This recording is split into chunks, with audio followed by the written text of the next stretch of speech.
Oh, fuck.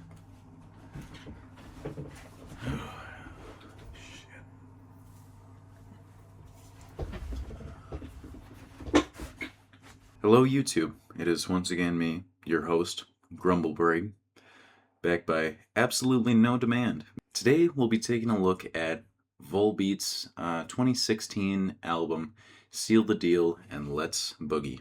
Now, I found this album kind of in a similar way to the Mushroomhead one, where I had obviously heard a couple of songs from Volbeat. I had heard a couple of things from them, and I thought, what the hell? Why not take a look at more of their shit? And I did, and well, some of it was very disappointing, but some of it is definitely it holds up pretty well. Volbeat seems to be one of those bands that either makes absolute shitters or absolute bangers. There is no in between, as far as I've been able to tell. Alright, and with that said, let's get right into the video. The first song on this album, The Devil's Bleeding Crown, starts off really strong, with just a really nice, strong guitar riff. After which, we get a very iconic voice of the 2010s metal scene. Although I have a hard time understanding any of the lyrics in this song, I find that the chorus is very catchy. This is, in my opinion, one of the best songs on the album. This song has a really nice drive to it and makes me feel like I should be on a fucking Honda Rebel. This song also has some fucking killer synchronizations with the guitars, as well as a solo that just fits really well with the beat and the riff that's been laid down. Unfortunately, I have listened to the entirety of this album before, and I know what's going to happen next. In short, I am not excited. The next song we'll be taking a look at is called Marie Laveau. This song starts out pretty decently, especially with the fun shit he's doing on the guitar in the beginning. But so far this song kind of made me feel as though I should be in a sitcom with a bunch of people who call themselves alternative. Overall, this song isn't that bad apart from the bridge. I think the bridge is just fucking terrible in this song. Not because of the lyricism, but just from the overall feel and the composition of it. It's just not very good. Other than that, the song isn't that bad. It's a very bluesy metal song, which I do feel is kind of hard to pull off well. Good job, Volbeat. You didn't do too bad. This song is called For Evie. At least I think that's how you pronounce it. I looked it up and it is in Danish. This song starts just as any other Volbeat song does, a guitar, good, strong, clean vocals. The lyrics actually end up changing languages at the chorus to Danish, and yet this song still feels like it wants to be hair metal. It is pretty good, all things considered, until suddenly my ears get fucking assaulted by a banjo and a background choir for some reason. The first time I heard this, that change up genuinely scared me. It's not like this song has any kind of creepy aesthetic. It seems more like it's meant to be like a love song, but it was just so sudden that it actually scared the shit out of me. The banjo keeps plucking away while some vocal harmonizations keep going on in the background. They continue with this for a while until finally changing back to what they were doing before. Strong guitar riff, strong, clean vocals, that kind of shit. It was a very welcomed change. Now, you might have noticed a sudden change in the video, whether that be me appearance-wise not looking like a fucking rat, or just general lighting. That's because this is being recorded the next day. You didn't really need to know that, but now you do. Also, I got dino nuggets. This is just the corpse of one, but the other one's here. Dino nugget. Alright, anyway, the next song is called The Gates of Babylon. We start this song with a very strong guitar riff that almost sounds Middle Eastern. Kind of sounds like it's got a sitar in it. Kind of hear a bit of that sitar throughout the entirety of the song, which I do think is a really nice touch. The verses sound really grungy and just kind of chug along really well compared to the chorus, which kind of has the feeling of an anime intro. It's not that bad. It's not that bad of a song, all things considered. I just think I would enjoy it more if I was barely paying attention to it and couldn't understand the lyrics. But that's just me. The bridge overall was better in this song, but it was kind of boring, to be honest. I really like the kind of Egyptian sounding riff in this song. It's honestly pretty unique. Good job, Volbeat. This one wasn't too bad either. This next song is called Let It Burn. This song starts with a very gentle electric guitar before going into a riff that kind of sounds like a Green Day song. This is the point in the album where I started to realize that all the songs kind of just sound the same. Like the same vocals, the same guitar tone, the same drums, etc. It's all starting to kind of blend together. So I'm kind of running out of things to say. But in this one, we do have some saving grace with an absolutely epic fucking bitchin' guitar solo in this song. Like, holy shit. It was beautiful. Mwah, chef's kiss. This next song is called Black Rose. Immediately, I don't like this song. Specifically, just like the way he sings in the beginning, and to be honest, I don't know the guy who's featured here, but I'm not liking his place in the song. Once again, though, the solo was fucking immaculate. The bridge, in my opinion, was actually pretty good this time. It goes into a nice 6/8 time signature, and the singer just gets a really bluesy and emotional tone to his voice. And honestly, I think it's one of his strong suits. This next song is called Rebound. This song starts out like it wants to be some kind of high schooler anthem with the clapping. Like, at least it sounds like clapping. I will say, it has charm, but it is very high school themed in the lyrics. It's a little corny, little cringy. Oh, and there was the guitar. Overall score? Eh.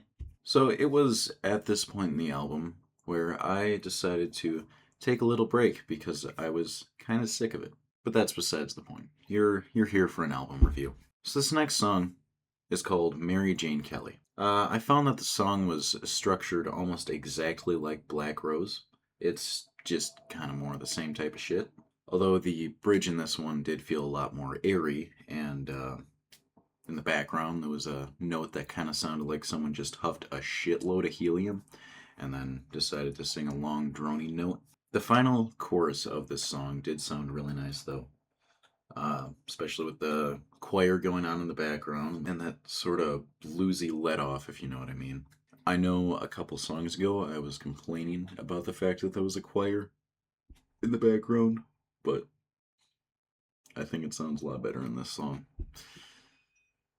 Get off my ass. Finally, we close the song off with some rather nice guitar work. Volbeat has its moments, and I think this was one of them. Good job, Volbeat. This next song is called Goodbye Forever. This song starts a lot like The Gates of Babylon, just minus the Middle Eastern sound to it. But then we go into an acoustic part, which just does not match his voice at all. Then we go into the chorus, which has a background guitar that just sounds really fucking whiny. And kind of makes me want to say goodbye to this album forever.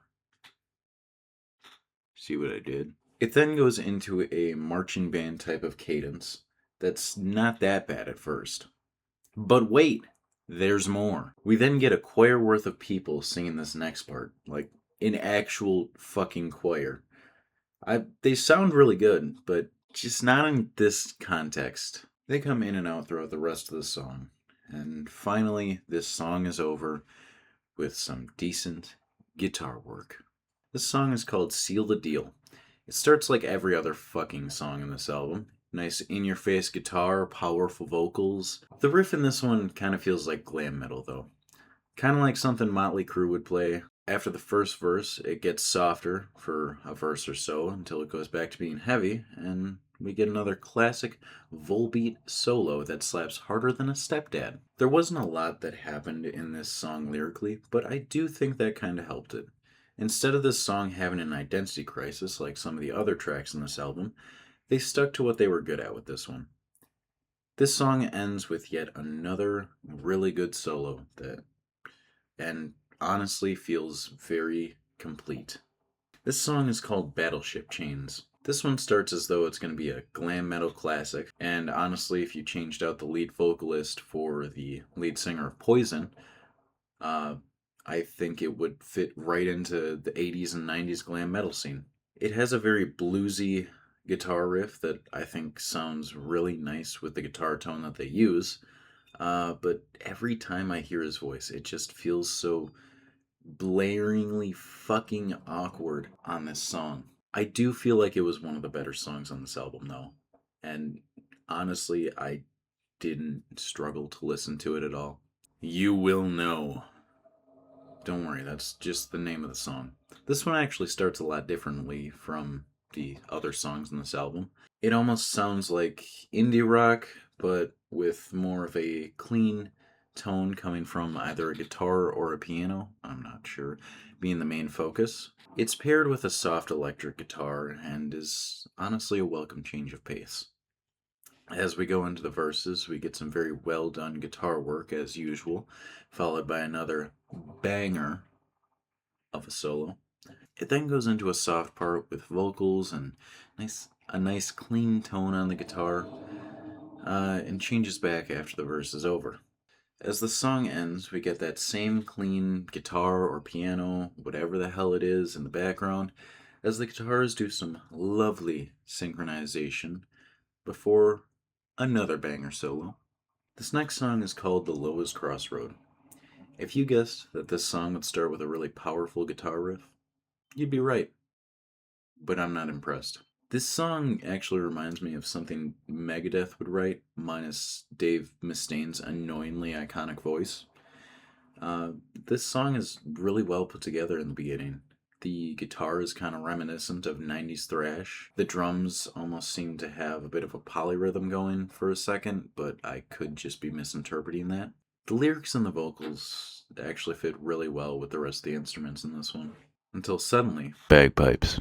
For some reason, we get bagpipes for all of 20 seconds before they just end. I don't know why they're here, but they are. And then it just goes back to how it was before and just fucking ends. I'm not really a big fan of the bagpipe part, to be honest. The rest of the song was actually structured really well.